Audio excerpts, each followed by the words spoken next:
Igatpuri police Thane हद्दीतील टाकेगोटी शिवारातील नाशिक मुंबई महामार्गावर हॉटेल ग्रँड परिवार समोर दिनांक 14 रोजी मध्यरात्री 1:30 वाजेच्या सुमारास नाशिककडून मुंबईकडे जाणाऱ्या महामार्गावर गुटखासह सुगंधित तंबाखू, पान मसाला, जर्दा आदी चोरटी वाहतूक करणारा 6 चाकी कंटेनर क्रमांक DD01F9102 या कंटेनरसह मोबाईल आदी मुद्देमाल 21,02,400 रुपये किमतीचा गुटखा, कंटेनर व मोबाईलसह एकूण 46,23,400 रुपयाचा मुद्देमाल स्थानिक गुन्हे शाखेचे पोलीस निरीक्षक राजू सुर्वे यांच्यासह पोलीस पथकाने कारवाई करत हस्तगत केलाय।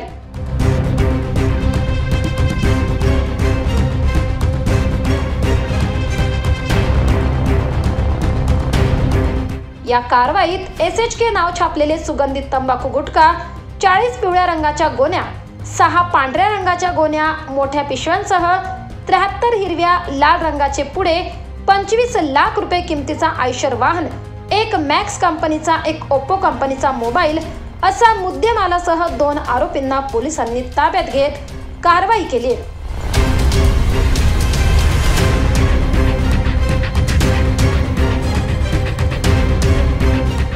यातील आरोपी अमृत भगवान सिंह वय 42 वर्ष, राहणार वडवेली, पोलीस हिनोतिया, तालुका खिलचीपुर, जिल्हा राजगड, मध्य प्रदेश व पूनमचंद होबा चौहान वय 52 वर्ष, राहणार सकारगाव, तालुका बिकनगाव, जिल्हा खरगोन, मध्य प्रदेश यांना इगतपुरी पोलीस ठाण्यात मुद्देमालासह महाराष्ट्र राज्य उत्पादन साठा प्रतिबंधानुसार गुन्हा दाखल करण्यात आला।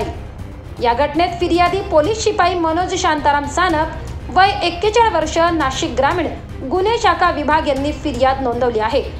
या घटनेबाबत सविस्तर माहिती अशी की दिनांक 14 रोजी मध्यरात्री 1:30 वाजेच्या सुमारास टाकेगोटी शिवारातील महामार्गावर चोरट्या मार्गाने मुंबईकडे गुटखा घेऊन जाणाऱ्या कंटेनरची स्थानिक गुन्हे शाखा पोलीस निरीक्षक राजू सुर्वे यांना गुप्त माहिती मिळताच पोलीस पथक तैनात करून सापळा रचला।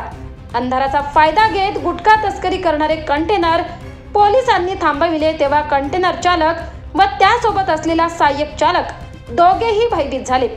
गाडीत काय आहे विचारताच त्यांनी पळून जाण्याचा प्रयत्न करताच पोलिसांनी ताब्यात घेत तपास केला असता गुटखा तस्करीचा प्रकार समोर आला। या घटनेचा पंचनामा करीत मुद्देमालासह आरोपीला इगतपुरी पोलीस ठाण्यात आणून दिनांक 14 रोजी दुपारी उशिरा गुन्हा दाखल करण्यात आला आहे। या घटनेत गुन्हा दाखल अंमलदार पोलीस नाईक शरद साळवे व तपासी अधिकारी सहाय्यक पोलीस निरीक्षक कांचन भोजने अधिक तपास करीत आहे। महाराष्ट्र माझा न्यूज साठी इगतपुरी प्रतिनिधी भागीरथ अतकरी, इगतपुरी।